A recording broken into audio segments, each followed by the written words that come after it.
And then what about distribution, Ben? What are some HSA distribution rules that we need to consider? Sure. So, the big high level one is that to get that tax preferred treatment, distributions need to be for qualified medical expenses. And that's any expenses that are incurred by the HSA's owner themselves, the spouse of the owner, or any beneficiaries of the owner. So basically, if it's a couple, husband and wife, and they have kids, and the wife has her own HSA, the husband's expenses and any of their kids' expenses can be used to pay from that HSA. So what are qualified medical expenses? Essentially, that's defined as anything that can be deducted as a medical expense on someone's tax returns. And that covers a pretty wide range of different types of expenses.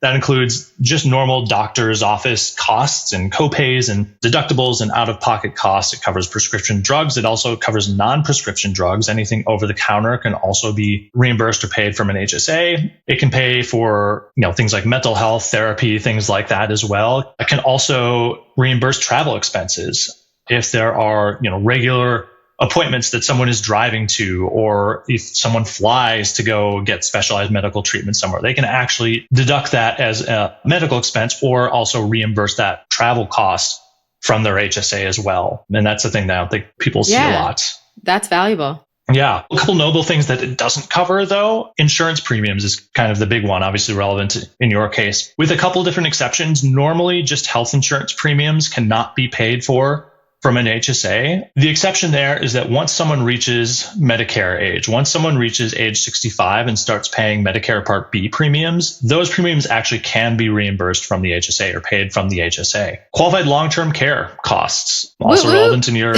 situation.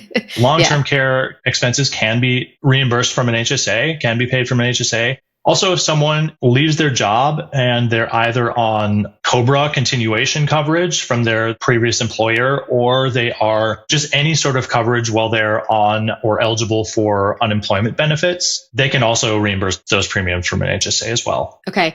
And let me touch on those long-term care insurance premiums, Ben, because it depends on your age too, what those deductible limits are. So there are long-term care insurance eligible premiums based on age, and there are different brackets. And so really the minimum that you can use and deduct is $480. And that's if your age is 40 or under. And then it goes up. So basically almost like every 10 years, there's like another bracket. And so it escalates higher and higher of what those eligible premiums are based on age. It goes all the way up to 71 and older, which in 2025, the deductible premium limit is $6,020. So, it's certainly, there's a lot more value and leverage there the older you get and being able to pay your long-term care insurance premiums from your HSA. So definitely make note of that. If you have a policy or your parents or someone in your family has a policy, do they also have an HSA? And talk to them about potentially using that to be able to pay some of their premiums. And of course, talk to their financial advisor, their CPA.